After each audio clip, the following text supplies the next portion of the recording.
Every TMNT story is a territory war. Ninja clans, alien empires, street gangs, mutant militias, and government black ops all fighting over the same city while 4 turtles try to keep it standing.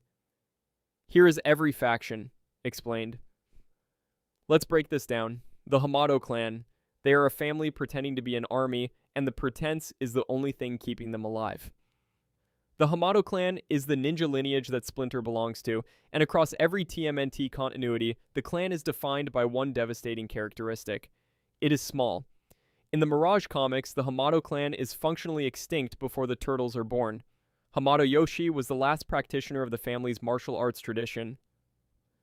And when Oroku Saki murdered him, the lineage died in an apartment in New York City. Splinter's mutation and his subsequent training of the turtles is not a continuation of the Hamato Clan. It is a resurrection, a dead tradition revived inside 4 mutant bodies that the original practitioners would not recognize as students.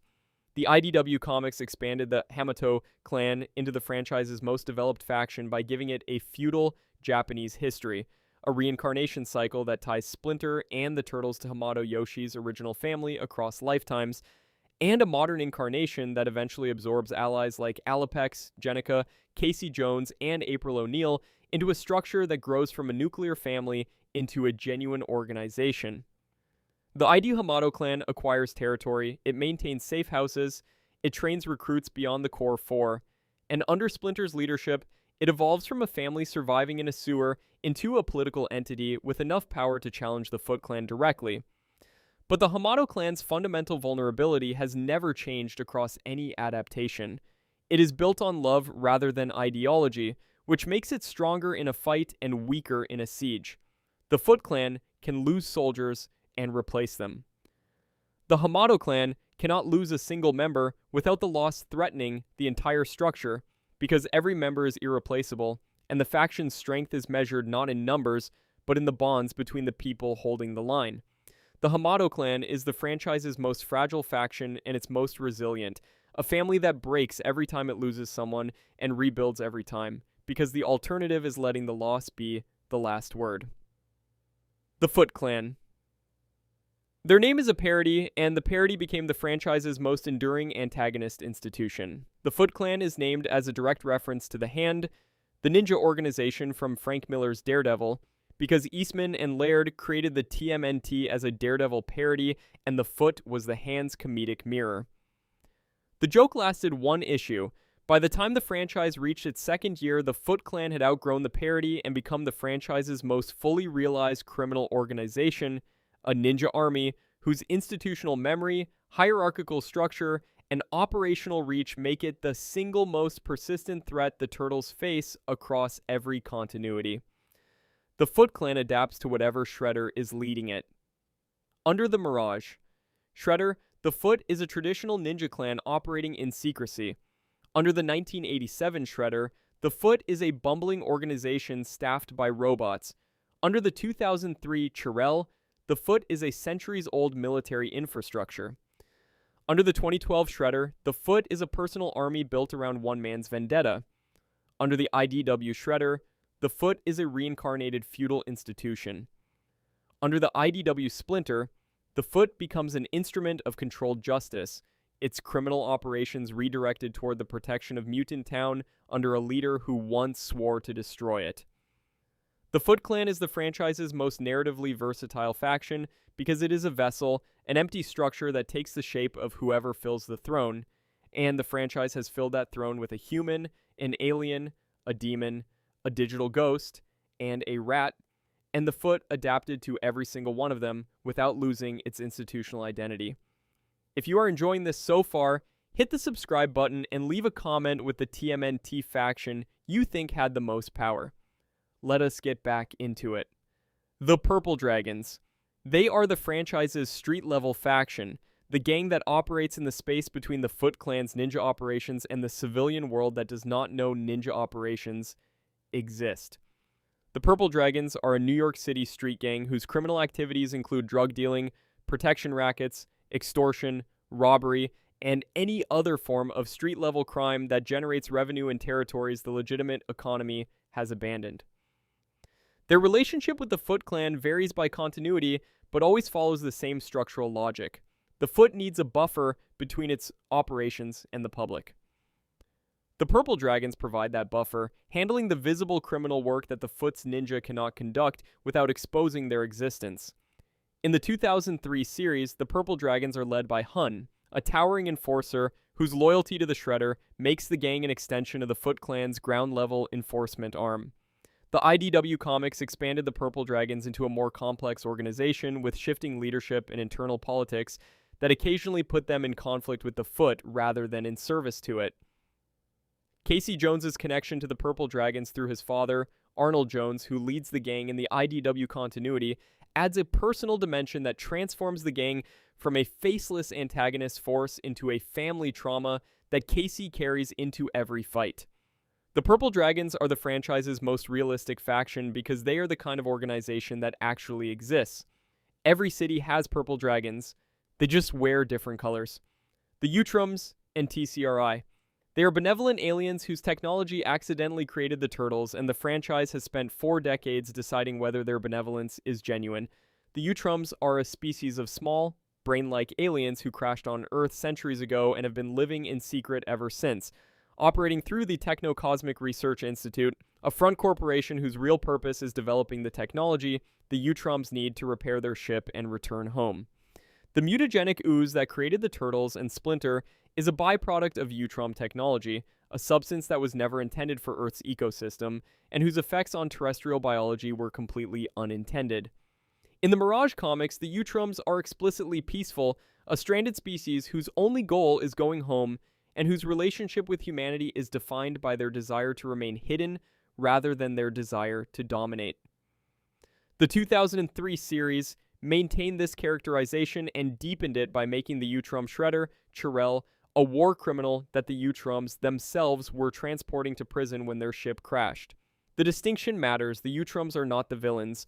One Utrom is the villain, and his entire species considers him an aberration.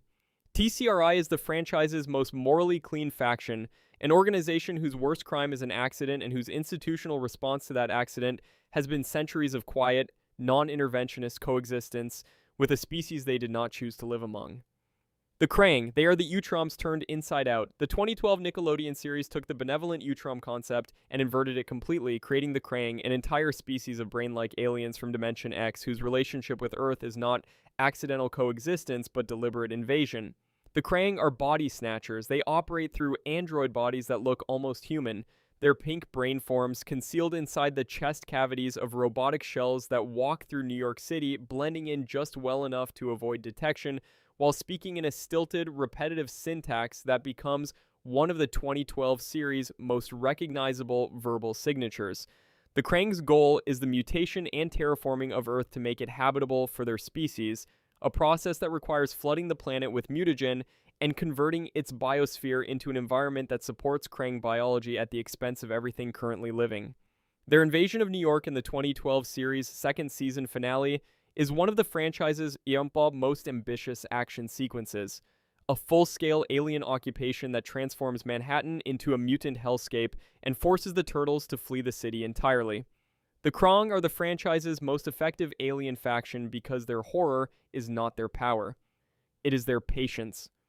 They infiltrate before they invade, spending years embedding themselves in human institutions, studying human biology, and refining their mutagen until the invasion.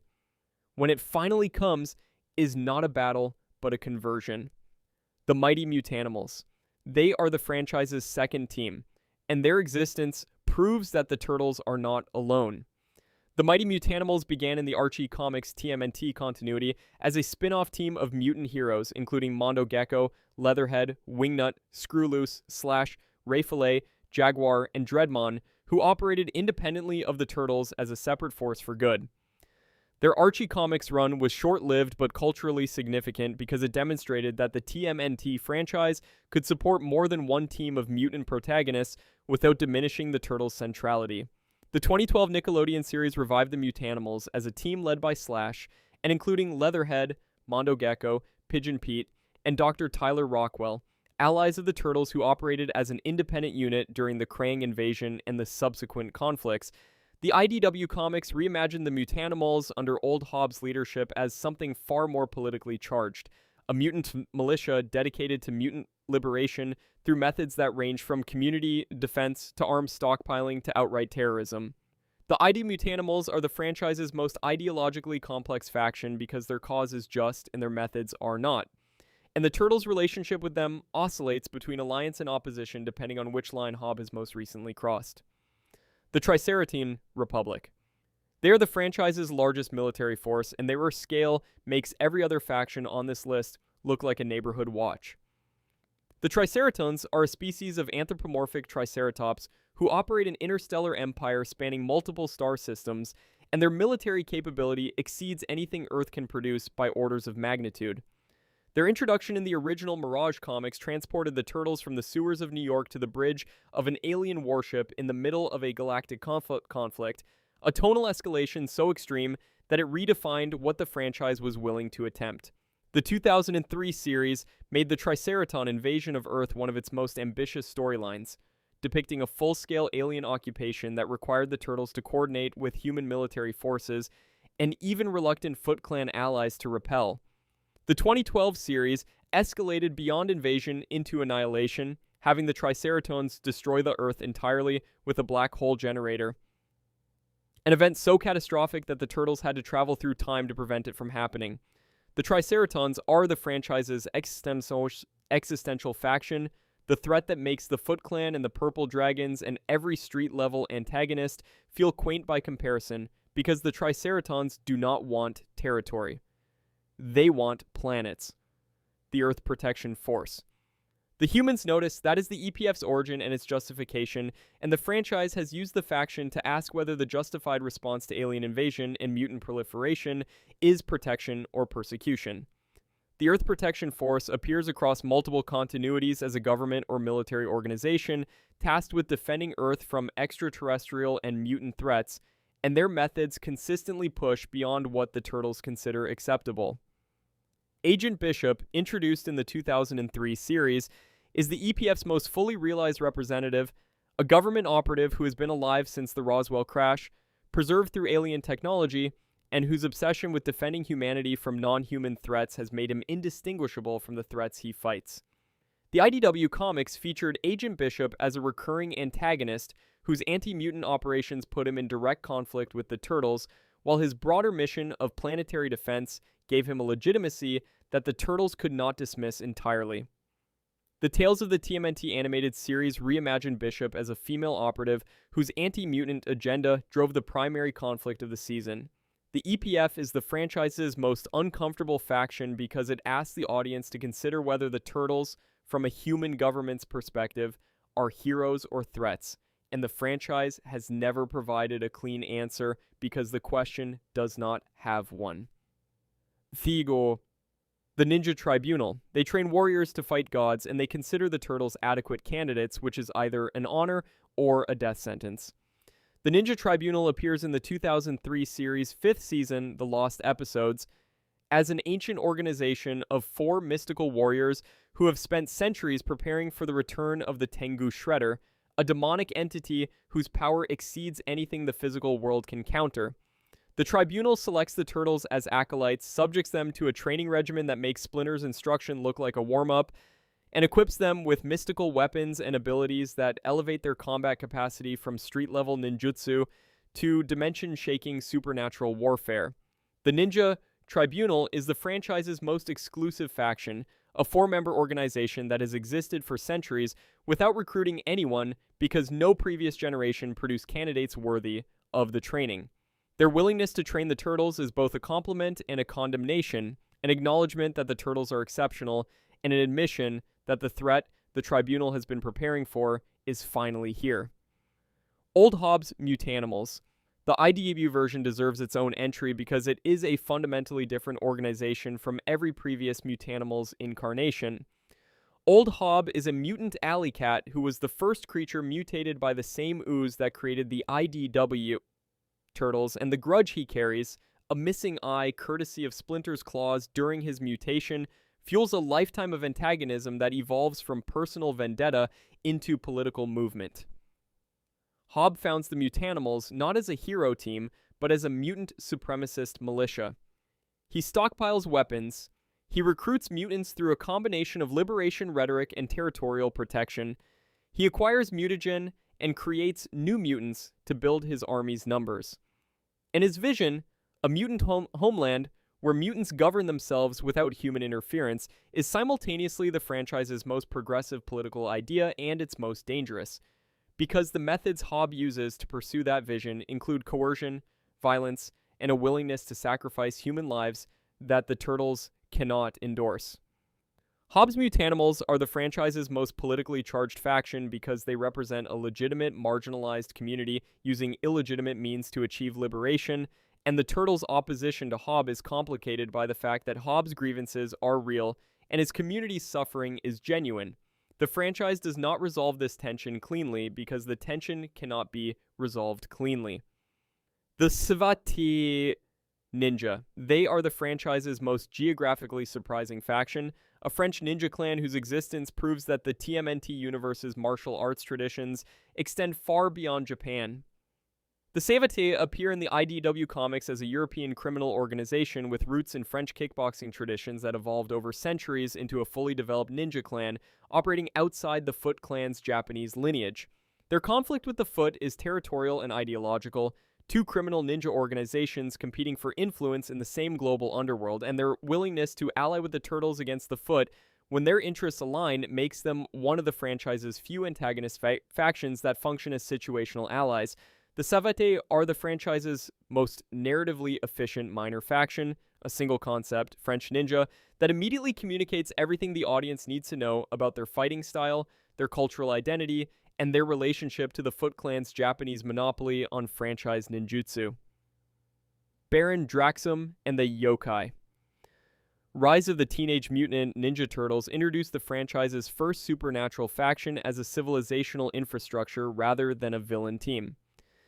The Hidden City is a mystic realm beneath New York inhabited by yokai, supernatural creatures from Japanese mythology reimagined as an entire society with its own governance, its own economy, its own military capabilities, and its own complicated relationship with the human world above. Baron Draxum is a yokai alchemist who created the Turtles using Lujitsu's DNA, intending them as super soldiers. His initial antagonism toward the Turtles is not malice but proprietary, a creator who views his creations as property that escaped the laboratory. The Hidden City's broader yokai population includes allies, enemies, neutral parties, and bureaucrats, producing a faction ecosystem that is richer and more politically complex than anything the franchise's previous supernatural elements achieved.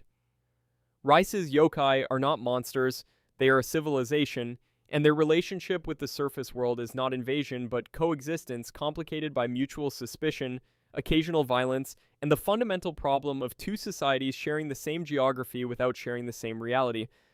And that is every faction the Teenage Mutant Ninja Turtles franchise has produced across 4 decades. The pattern underneath all of them is territorial. Every faction wants space.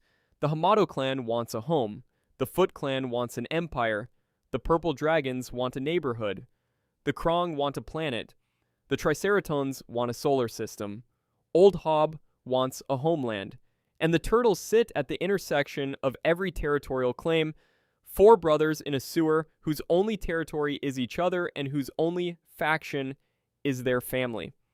The franchise has built ninja clans, alien empires, mutant militias, government agencies, and supernatural civilizations around them, and the Turtles have fought every single one without ever joining any of them permanently.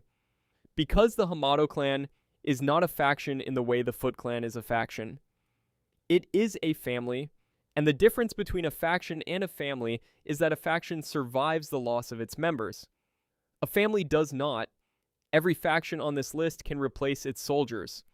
The Hamato Clan cannot replace a single brother, and that vulnerability is the franchise's thesis. The strongest faction is not the largest. It is the one whose members cannot be replaced because irreplaceability is the only thing that makes fighting worth the cost.